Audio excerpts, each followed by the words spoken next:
estudante do quinto ano, tudo bem com você? Bem-vindo a mais uma aula de língua portuguesa. Eu sou a professora Luciana e hoje vamos aprender muito mais e descobrir qual é o grande enigma da história. E os materiais? Já organizou tudo? Vamos relembrar quais são? O caderno, o lápis, a borracha, o apontador, e sempre que aparecer a imagem do caderninho, quer dizer que aquela informação, aquela atividade, nós vamos fazer o registro. E lembre-se que todos os registros você vai fazer no seu caderno para depois você apresentar à professora lá na escola. E falando no registro, vamos para o primeiro registro da aula de hoje? Então, olha lá, marque aí no seu caderno a data de hoje e aula de língua portuguesa.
Registro feito?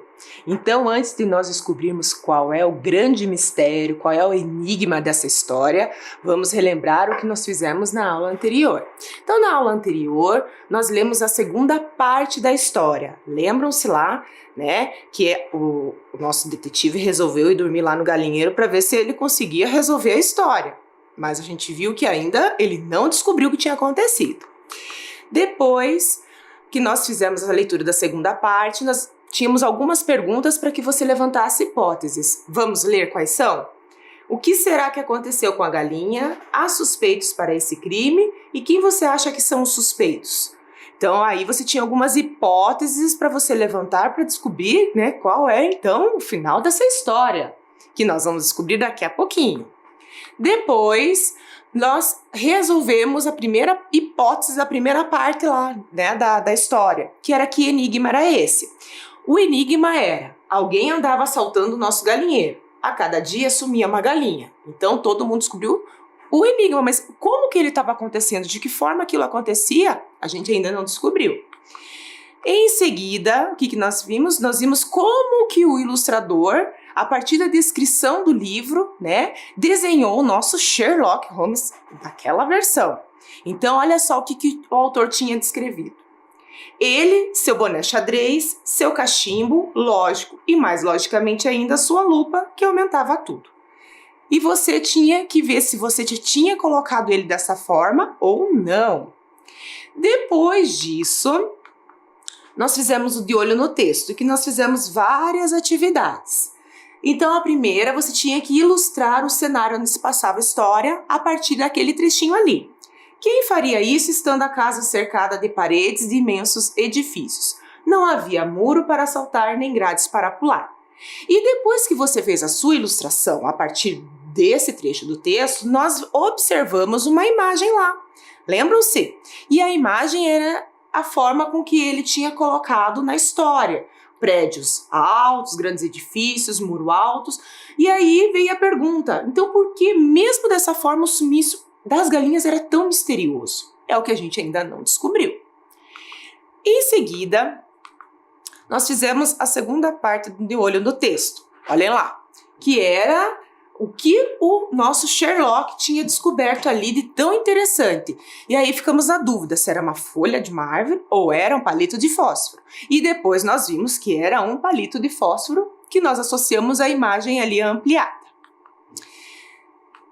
Em seguida, nós falamos um pouquinho sobre as ações, sobre aquelas palavras que são os verbos, que eles flexionados dentro de um texto, né, que são as ações.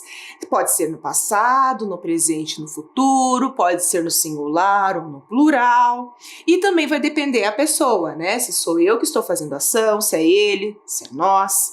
Então, nós relembramos um pouquinho sobre a importância das ações, principalmente nas narrativas.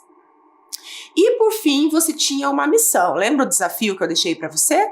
Como que ficaria o desfecho desse conto? Como que você pensou que ia ficar isso? Lembra-se que nós tínhamos algumas perguntas lá ao longo das aulas para te ajudar a ir refletindo, pensando sobre o final dessa história. E aí você teria que fazer o final dela a partir das suas hipóteses. E ainda eu coloquei lá algumas perguntinhas para vocês que você, ao final, teria que ver se você colocou, que são informações importantes. Então, olha lá. Como será que a galinha desapareceu? Como que descobriram o culpado? O que aconteceu após descobrirem quem estava assaltando o galinheiro? E depois que você fizesse isso, você teria que verificar a questão do parágrafo, da pontuação, né, que nós vimos o tempo todo que aparece na narrativa. E então, o que faremos na aula de hoje? Bem, antes da gente descobrir, né, vamos relembrar agora a segunda parte da história, para a gente poder dar prosseguimento ao texto, tá? Então, vamos relembrar a segunda parte da história para daí a gente poder seguir. Então, vamos lá. Alguém estava assaltando o galinheiro. Então, essa era a segunda parte da história. Sherlock Holmes hospedou-se no quarto dos fundos. Sherlock disse que, na maior parte das vezes, o culpado era o mordomo. No pequeno quintal, tirou a lupa do bolso e examinava um palito ou folha. E o detetive faz anotações e vai dormir. E a última lá, outra galinha é roubada. Então aqui é a segunda parte da história. Aqui, lembre-se que ela ainda não falou o que tinha acontecido, mas vocês tinham algumas perguntas, lembram ao final dessa segunda parte? Que eram: o que será que aconteceu com a galinha? Há suspeitos para esse crime? E quem você acha que era o suspeito? Então, agora que nós relembramos a segunda parte da história, o que nós vamos fazer? Nós vamos ler a última parte para ver se a gente, enfim, descobre todos esses mistérios. Então, vamos lá? Vamos à leitura. Esta noite dormirei no galinheiro. E dormiu mesmo, sentado numa poltrona. Desta vez, eu que acordei. Mr. Holmes, roubaram mais uma galinha. A notícia fez com que se decidisse. A história se chamará mesmo O Incrível Enigma do Galinheiro. Não estamos preocupados com títulos, rebateu meu tio. Mas meu editor está. Nesse dia, consegui ler o caderno de anotações do detetive. Li. Nada, nada, nada. Um nada em cada página. Organizado, não? Também nesse dia, Sherlock telefonou para Londres para trocar impressões com o fiel Dr. Watson, uma fortuninha em chamados internacionais. E as galinhas continuavam desaparecendo, apesar de Sherlock Holmes dormir no galinheiro. E ele já andava falando sozinho. Nem sinal de gato, cachorro, raposa, gambá. Todo o meu prestígio está em jogo. Por fim, restou apenas uma galinha. À hora do almoço, o famoso detetive, sentindo-se velho e fracassado, sofreu uma crise, chorando na frente de todos. Nós nos comovemos muito com a situação. Um homem daqueles derramar lágrimas. Noca, então, deu um passo à frente e confessou. Eu que roubava as galinhas, dava às famílias pobres de uma favela. Sherlock enxugou imediatamente as lágrimas na manga do paletó. Já sabia, fingi chorar para que ela confessasse. Então desconfiava de Noca? Perguntou o tio Clarimundo. Encontrei penas de galinha no quarto dela. Elementar, Clarimundo. E que dizem de comermos a penosa que resta no galinheiro? Não sei se foi escrito O Incrível Enigma do Galinheiro. Se foi, pobres leitores. Na verdade, eu que roubava as galinhas para dar aos favelados. Inclusive quando o detetive dormia no galinheiro. Noca sabia disso. e assumiu a culpa no meu lugar. Elementar, Mr. Sherlock Holmes, Marcus Rey. E agora eu pergunto para você, você acertou quem era o culpado em roubar as galinhas do galinheiro? Suas hipóteses se confirmaram? Afinal, quem que roubava as galinhas do galinheiro? Qual era o grande mistério? Tudo isso a gente conseguiu descobrir somente lendo a última parte da história. Então vejam que quem roubava as galinhas, na verdade, era o próprio narrador que estava contando a história. E a Noca, para ajudar ele, fez o quê? Falou que foi ela que tinha feito aquilo. Vejam só. E foi uma boa ação, não foi? Se a gente for pensar. Mas qual que era o certo? Ele deveria ter conversado com a família e falado que a intenção que ele queria, né? O que ele queria fazer com as galinhas ali. Que seria o correto, porque não dá pra gente pegar as coisas dessa forma, né? Sem pedir. Então, agora que a gente terminou a última parte, né, que eu fiquei surpresa com esse final. Eu não esperava que fosse o próprio narrador, né, que estava ali, né, pegando as galinhas. Então, vamos analisar agora alguns detalhes do texto. Então, vamos lá, de olho no texto. Então, você já sabe que essa parte, nós vamos olhar com mais cuidado, com mais atenção algumas partes do texto para nos ajudar a esclarecer melhor as informações que às vezes se passaram. Então vamos à primeira pergunta. Acompanhem comigo aí. Por que Sherlock Holmes decidiu dormir no galinheiro? Então qual foi a intenção dele? Por que ele quis dormir lá? Porque precisava descansar da viagem ou porque queria descobrir quem estava roubando as galinhas? Vou dar um tempinho aí para você registrar a resposta que se adequa à situação que aconteceu na história.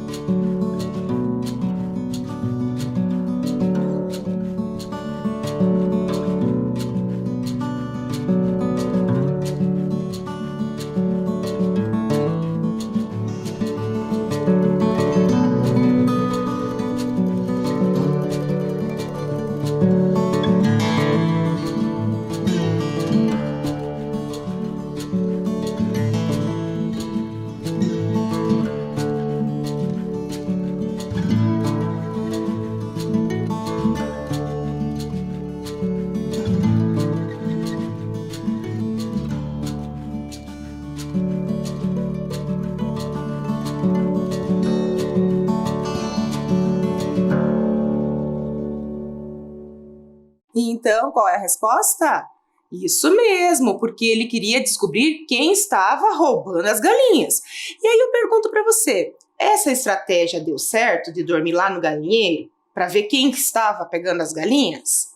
A gente viu que não, porque mesmo ele dormindo lá, as galinhas continuavam a desaparecer, não é mesmo?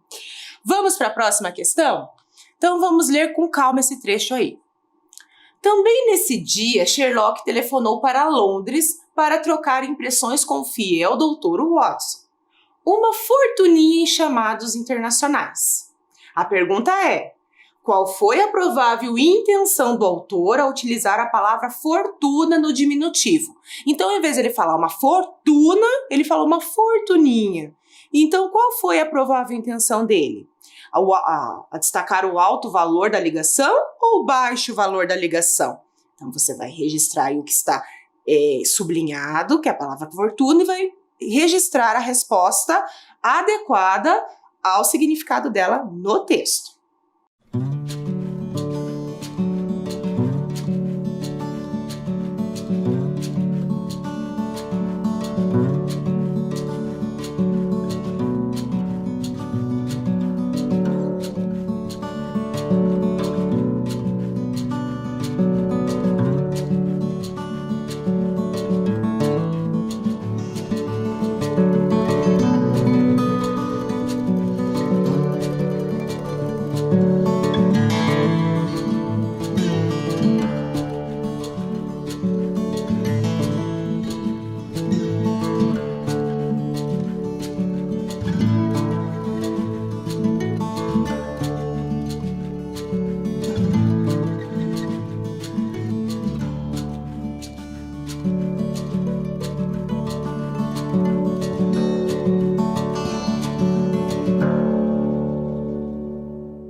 Então, quando ele usou a palavra fortuna no diminutivo, ele estava destacando, olha lá, o alto valor da ligação. Então, quando ele usou no diminutivo, ele quis usar, né, não dar tanto peso àquela palavra ali, né? Ele quis dar uma amenizada, né? Usar, né, no sentido mais tranquilo para a pessoa não ficar tão preocupada. Uma fortuninha, né? Para, né, não gerar tanto impacto assim. Mas a gente sabe que uma fortuninha, se eu ligar para Londres, vai dar um valor bem alto aí. Vamos para mais uma questão? Então, olha lá. Em que momento da história o leitor é surpreendido? Então, qual que é o momento que a gente surpreendeu com a história? Quando o narrador revela se ele, né, é o mesmo ladrão das galinhas, ou quando Noca revela ser ela a ladra de galinhas? Então, reflita aí um pouquinho e lembre-se, registre o que está sublinhado e apenas a resposta correta.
Então, em que momento da história nós, leitores, fomos surpreendidos?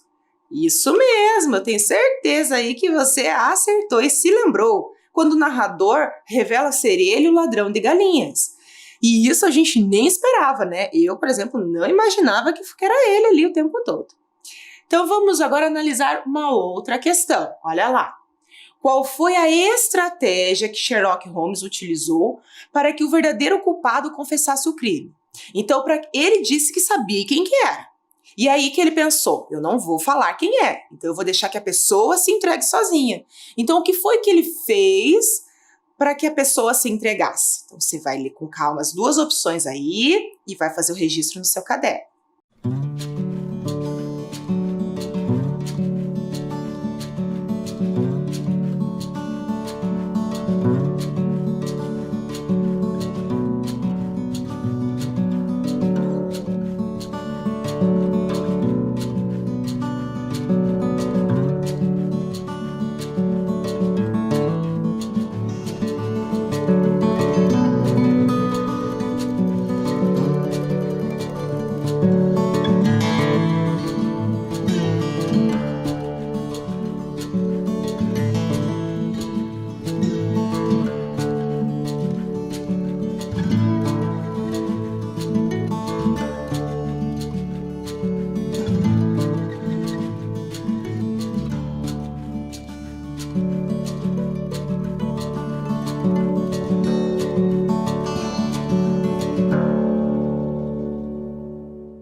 Então, o que foi que Sherlock Holmes fez?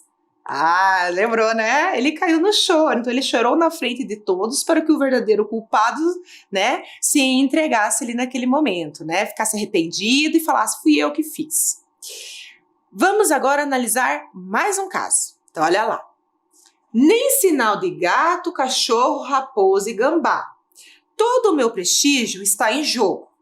De acordo com a definição do dicionário, o que significa a palavra prestígio?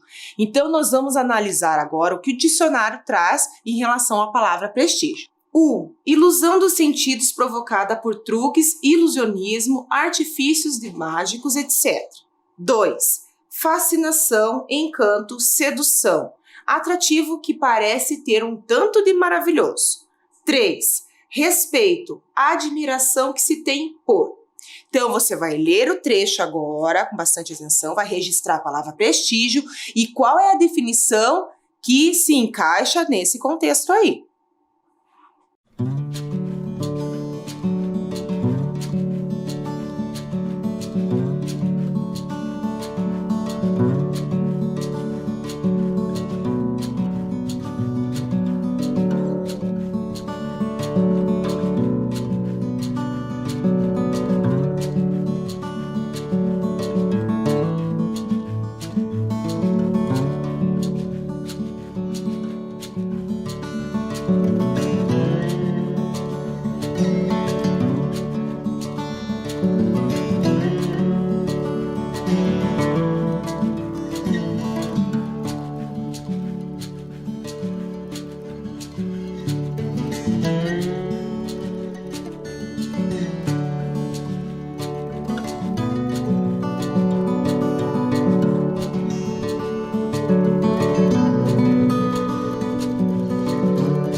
Refletiu? Então vamos ver? Nem sinal de gato, cachorro, raposa, gambá. Todo o meu prestígio está em jogo. Então, prestígio significa respeito, admiração que se tem por. Interessante, né? Então, vocês viram que uma palavra pode ter várias definições do dicionário. Nós temos que lê-las e ver qual se encaixa ao contexto que nós estamos ali, né, analisando ou que estamos produzindo. Mas agora, nós vamos voltar ao passado um pouquinho. Vamos para o Lembranças do Quarto Ano. Porque nós vamos analisar agora um pouquinho mais como se constrói uma narrativa.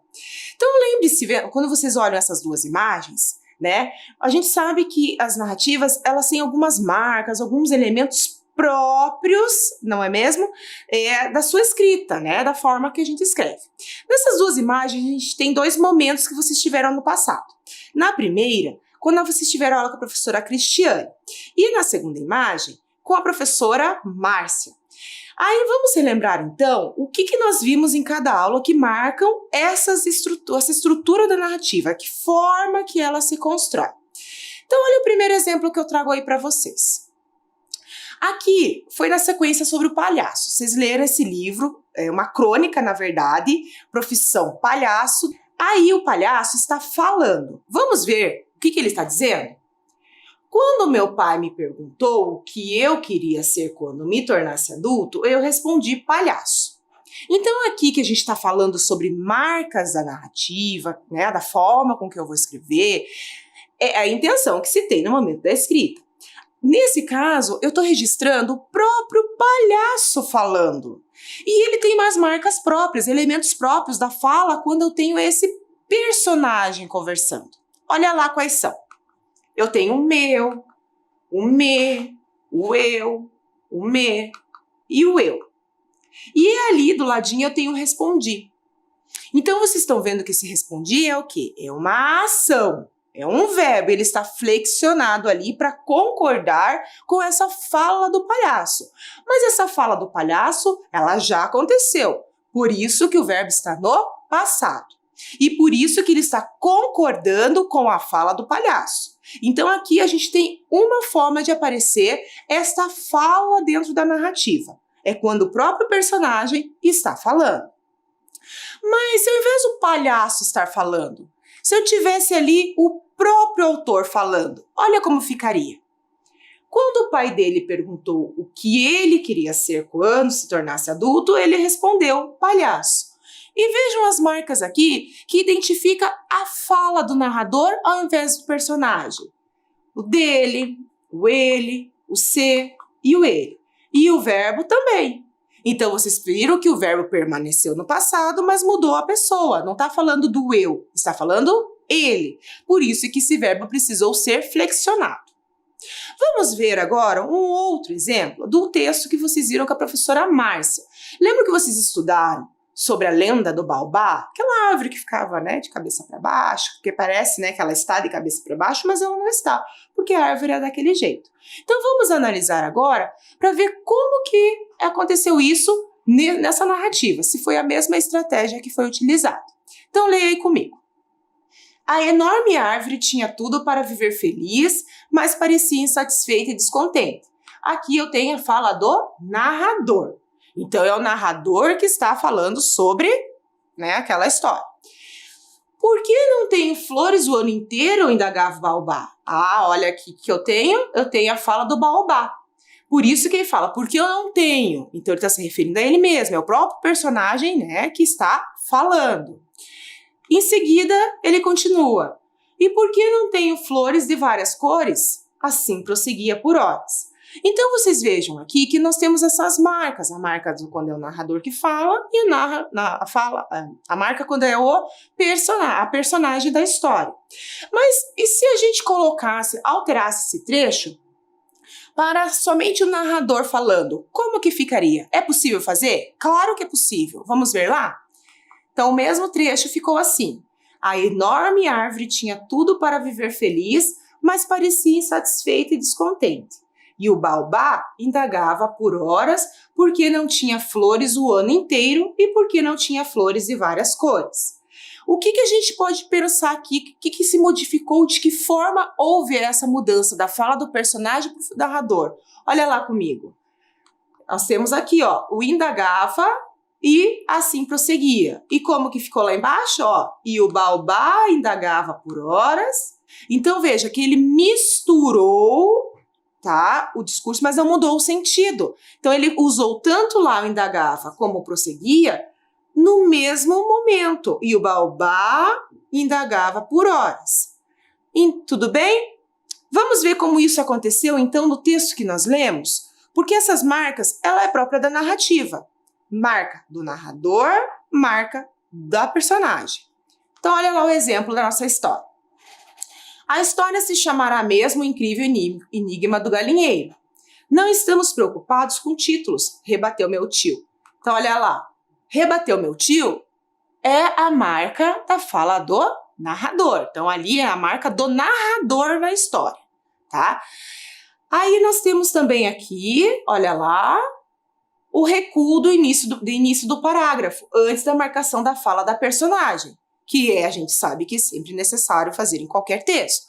Mas ele utilizou o que ali também? Olha lá, travessão. O travessão, ele é a marca dessa fala da personagem também, que eu tenho que estar sempre muito atento. Porque se eu não colocar esse travessão, vai dar a impressão que é a personagem que está narrando a história, participando da história o tempo todo.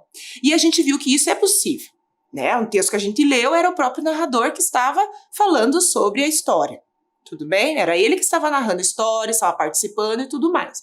Então aqui a gente sempre tem que estar atento. Sempre marcar fala do personagem com a travessão e quando é do narrador é só com recuo.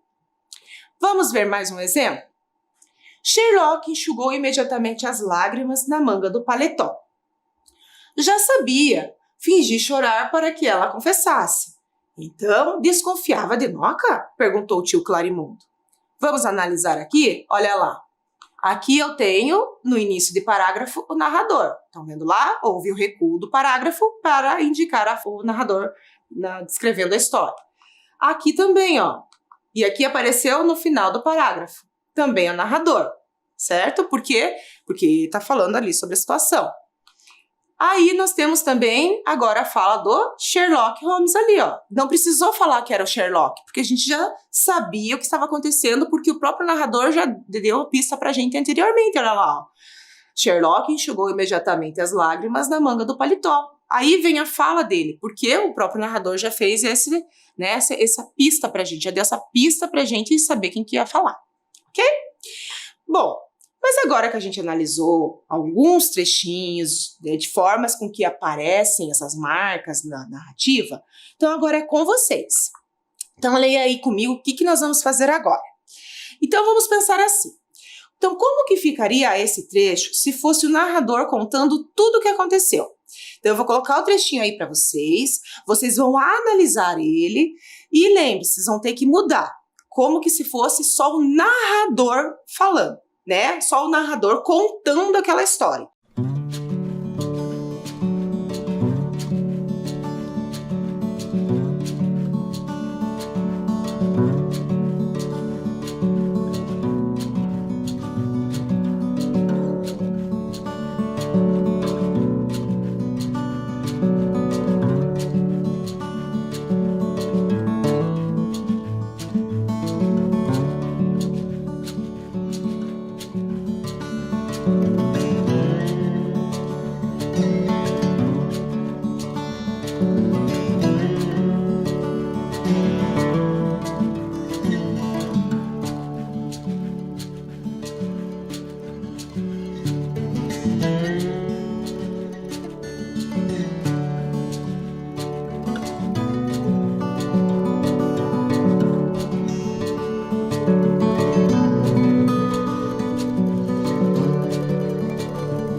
Vamos ver então como fica agora só o narrador contando?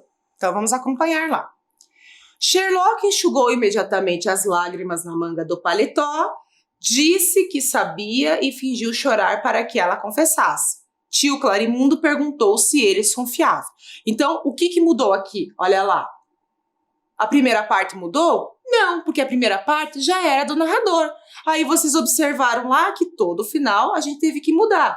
Exceto essa parte aqui também, porque a gente só inverteu a ordem. Olhem como apareceu antes. Perguntou o tio Clarimundo para tio Clarimundo perguntou. Então só inverteu. Mas ela não saiu. Poderia modificar um pouquinho? Claro que poderia, sem problema. Desde que o sentido, né, não fosse alterado. Vamos fazer mais um exemplo? Então olha lá. E esse trecho? Como ficaria se fosse o narrador contando tudo o que aconteceu? Então, leia com atenção esse trecho, ele é um pouquinho maior, e aí você vai fazer as alterações. Eu tenho as marcas do personagem, eu quero que você faça somente como se fosse o narrador.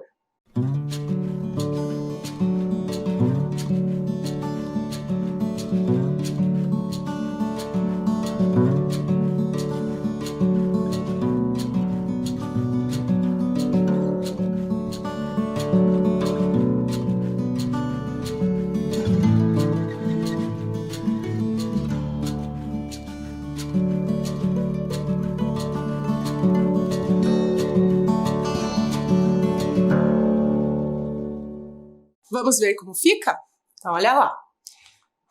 O trecho, Sherlock disse que à noite dormiria no galinheiro. E dormiu mesmo, sentado numa poltrona. Desta vez, eu que o acordei, dizendo que haviam roubado mais uma galinha.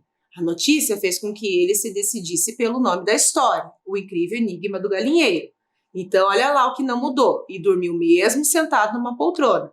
Desta vez, eu que acordei. Então, isso já era a marca do narrador. Então, continuou. Olha lá a outra parte também. A notícia fez com que ele se decidisse. Então, isso também estava marcado. Então, agora eu tenho um desafio para você, tá? Agora você vai ser o narrador da história. Como que você recontaria esse trecho para mim, tá? De que forma que você poderia contar para mim sendo o narrador da história? Então, vamos ler juntos o trecho. E as galinhas continuavam desaparecendo, apesar de Sherlock Holmes dormir no galinheiro. Ele já andava falando sozinho. Nem sinal de gato, cachorro, raposa, gambá. Todo o meu prestígio está em jogo. Então, como que fica esse trecho sendo você o narrador?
E aí, fez a modificação?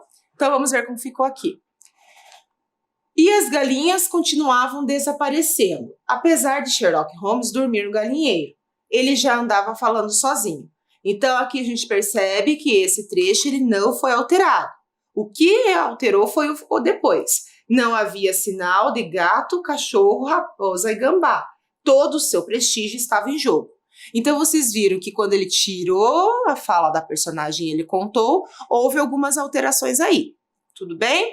Então isso sempre é possível fazer dentro da narrativa. Isso vai depender do que eu quero. Se eu quero que a personagem esteja ali presente com a fala dela ou não. Só o narrador contando mesmo a história. Tá? Então olha só o que a gente analisou aqui. Que os diálogos eles podem ser escritos de duas maneiras.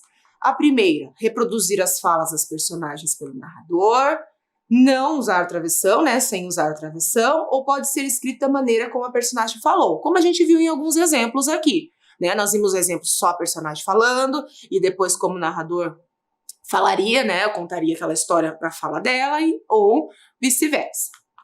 E as falas das personagens são ditas por ela mesma e usa-se travessão. Então nós temos essas duas maneiras de produzir as nossas narrativas.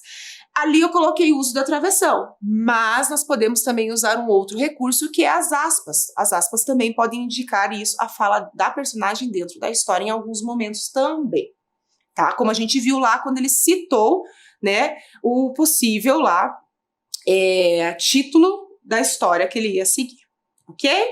Então sempre fique atento ao que você quer escrever, como que você vai produzir isso, porque a sua intenção é o que vai contar nesse momento. Então agora nós vamos para o jogo do percurso. O jogo do percurso você vai ajudar o Sherlock Holmes a descobrir características para ser um bom detetive. Vocês estão vendo aqui, ó, que eu tenho um percurso, né? Então nós vamos colocar o carrinho aqui no início, tá? Onde vai começar a disputa lá, para ver se ele vai descobrir todas as pistas, ok? Aqui dentro da caixa eu tenho as direções que ele vai seguir. E cada direção, a cada parada, nós vamos ter uma pista de como ele pode ser um bom detetive. Então, vamos começar lá? Então, a primeira que eu tenho aqui, ó, é 3 à esquerda. Então, vejam lá que vai andar o carrinho, 3 à esquerda. Olha lá, andou. E a dica é olhar atento sobre qualquer coisa ou pessoa. Análise detalhada por instrumentos adequados. O que a gente tem? Um olhar bem atento a qualquer coisa? Isso mesmo, eu tenho certeza que uns já gritaram aí, né? Que é observação. Então, anotem aí a primeira pista, porque depois nós vamos usar essa palavra. Vamos para mais um? Então, próxima lá, ó, 2 para cima. Então, o carrinho vai andar lá 2 para cima, andando lá. Andou, 2 para cima. Então, vamos ver qual é a pista. Virtude que faz suportar algo sem perder a calma, que aguenta com tranquilidade uma eventualidade. Qual que é a pista? Que você faz tudo com tranquilidade? Muito bem, paciência. Então, anote a palavra paciência aí, que também é algo que para um bom detetive ter. Vamos para o próximo? Olha lá, agora é 3 à direita. Então, o carrinho vai andar aí, 3 à direita. Muito bem, andou de vocês, o meu também. Vamos ver qual é a pista. Concentração da atividade mental em determinada pessoa ou coisa. Então, eu preciso ter concentração. Concentração, a gente lembra da atenção. Então, anotem a palavra atenção também. Vamos para mais uma pista para ser um bom detetive? Olha lá, 2 para cima. Então, meu carrinho vai andar 2 para cima aí, ó. Tá andando de vocês? O meu vai andar aqui agora, ó. Muito bem. Vamos ver qual que é a pista lá? Intuição, impressão, julgamento, entendimento. Então, uma intuição para um bom detetive é o quê? Uma percepção. Está um pouquinho mais difícil, então ele tem que perceber as coisas. estar atento, tem que ter paciência, tem que observar tudo, né? Não pode ter aquele julgamento prévio. Anotou, então, a percepção? Vamos pro próximo? Olha lá. 5 à esquerda. Então, vamos andar 5 à esquerda. De vocês andar aí, o meu anda aqui, ó. 5. Vamos ver qual é a dica.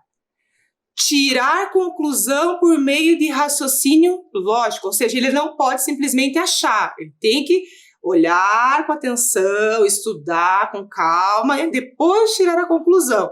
E para isso ele tem que ter o quê? Dedução. Então anote a palavra dedução aí. Vamos para a próxima? Olha lá. Agora é 3 para baixo. Então o carrinho vai andar 3 para baixo aí. Andou de vocês? Meu também aqui. Vamos ver qual que é agora a próxima pista. Arrumação ordenada das partes de um todo. O que é uma arrumação de tudo? É quando eu faço uma organização. Esse aqui estava facinho, né? Vamos para mais uma. Olha lá. Agora eu tenho 3 à esquerda. Então, vamos lá. 3 à esquerda. Aqui. Muito bem. Tá? 3 à esquerda aí. Vamos ver qual que é a dica. E vocês estão vendo que eu sempre estou usando a perspectiva de vocês, certo? Não a minha, sempre é de vocês. O ato de conhecer por meio da razão ou da experiência. O conhecer é o quê? É o conhecimento. Essa aqui também estava facinho. Vamos para a nossa penúltima. Então, olha lá. 4 para cima. Então, vamos lá, o carrinho de vocês andando 4 para cima. Aqui. Muito bem. Que é desconhecido, que tem significado misterioso, indecifrável, misterioso, secreto. É o que a gente fez no início das nossas aulas. É o enigma, mas aqui é um enigmático. E vamos para a última, só para conferir aí se vamos terminar ou não. 1 para a esquerda. Olha lá. 1 para a esquerda. Então, vamos para a nossa última pista. Hábil, jeitoso, engenhoso, inventivo e talentoso. Quer dizer que o detetive precisa ser habilidoso. Então, aqui nós conseguimos, já né, no nosso jogo do percurso, identificar todas as habilidades, todas as pistas, o que precisa ser um bom detetive. E você, seria um bom detetive? Notaram todas as palavrinhas? Vamos usá-las na próxima aula, tá bom?